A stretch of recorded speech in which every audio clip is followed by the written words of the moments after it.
Yo, what's up, everybody? I just fresh off my second salary cap championship, and I started playing salary cap about a month ago. And what I did when I first started was I just looked up, like everybody else, looked up a YouTube video from AKG, and AKG had a really solid build that I used a lot of his recommendations on that first championship, and then so I sold off all of my regular MUT team players, all my higher end guys, and started just dabbling in a whole bunch of different builds. And so this is the one that brought me my second championship with my own build, and just wanted to share it with you guys. Maybe what you got going ain't working, looking for something different. So start off with Steve Young. I went with him over Mariota simply because I feel like 86 mid throw is probably a threshold of some sort. I don't know for sure, but it just felt like Steve Young never missed mid throws. And I also went go deep to get Steve Young's deep throw for those one play touchdowns that I run. Second, we got Marshawn. I went with Marshawn simply because everybody was going Derrick Henry, I felt like, for the 44 cap, which is nice. But one thing about me is I can't stand slow runners. And not that his top speed is bad, but his acceleration's only an 87. So I went with Marshawn because he has the 89 acceleration, plus he's got that 91 juke move, which comes in handy a lot. Um, Willie Snead probably should have went with somebody better there, but he never dropped an open pass, which was key. Julio was the one I was burning people with the one play touchdown simply because he's a bit slower and they don't expect it. Cook's obviously running your ins, outs, drags. He's fast. Just get it. Delaney. Don't sleep on Delaney's trucking ability. It is absurd. And he's got excellent run blocking from Marshawn to make up for this bad right tackle over here. He's just in there for the go deep Kim. He actually did pretty good though. I don't think I had anybody really smoke me off that right side. I did talk with Pony Montana today on Twitter and asked him kind of about the build, what maybe he thought should be done differently. He said to go with the higher center and not the right guard, but the only reason I went with Warford is because I had him and he didn't cost me anything and he had the times to go deep. But if I were to change it, I would probably get Max Unger here and the 92 version Max Unger with the double go deep and then go less at right guard. That seems to be the format in the community is center, obviously most important part of your offensive line. Um, just finished it out with Walter Jones and Matt Slauson. Defense, I ran Anthony Barr for my user. Jayon Brown, dude makes plays, even though he's only a 77 overall, kimmed up to a 78.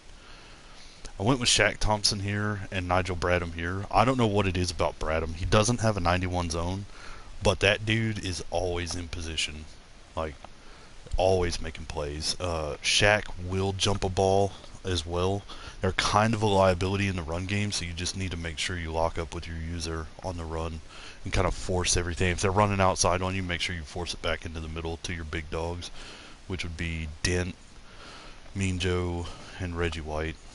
Went with Malcolm Butler here simply because I had him and I already had him powered up. Sherman over here. Shields, obviously. The capping guys. So I went with Jack here, 10 cap,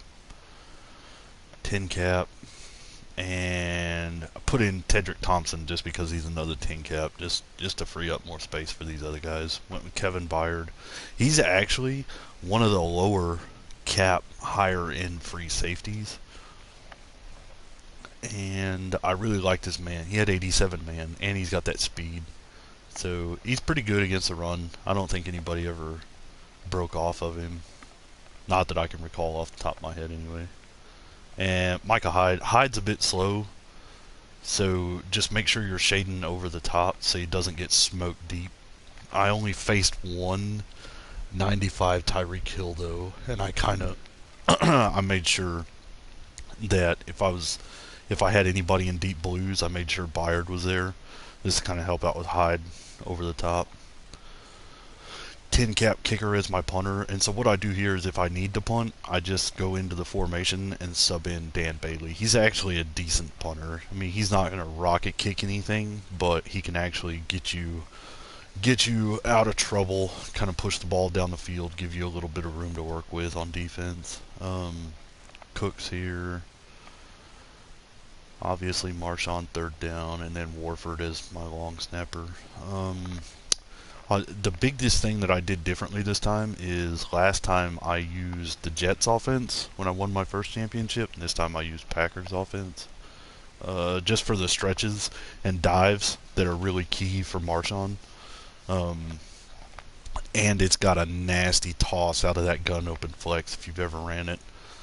And I went with the Ravens defense. And the reason I swapped from Patriot defense is because that 4-4 split in the red zone is huge. When any time you can disguise what you're doing in the red zone, it's going to create turnovers.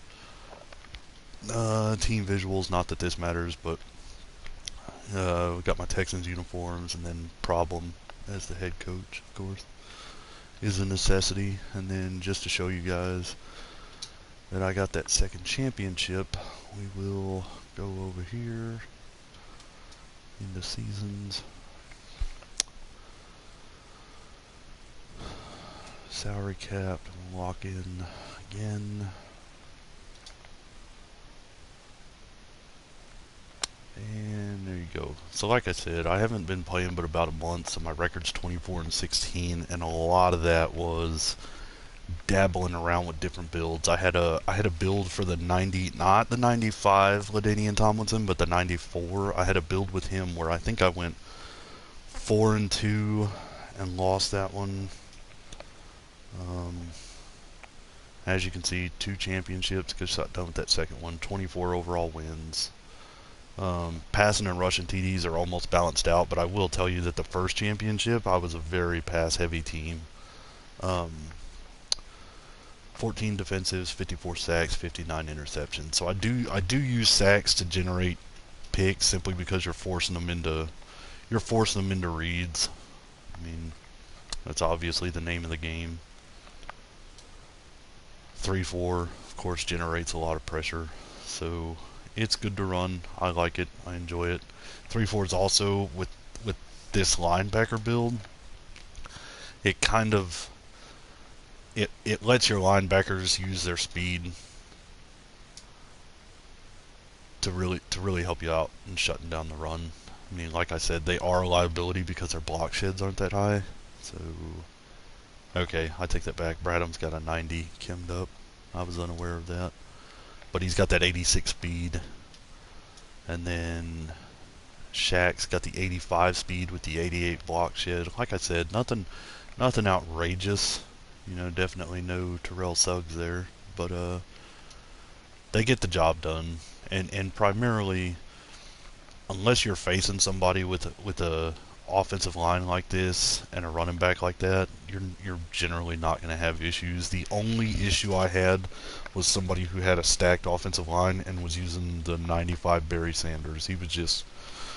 He tore me up in the first 2 quarters. I finally settled down and started getting a clamp on him in the third, but the first 2 between my opponent and I, we had 21 points each in the first quarter. So, and I think at halftime it was 24-21, so we kind of clamped down on each other a little bit, but that was the only running back that I faced during that season that really gave me issues. But anyways, just wanted to get this video out there, maybe give you guys a glimpse at what some other players are doing, maybe see what you guys think.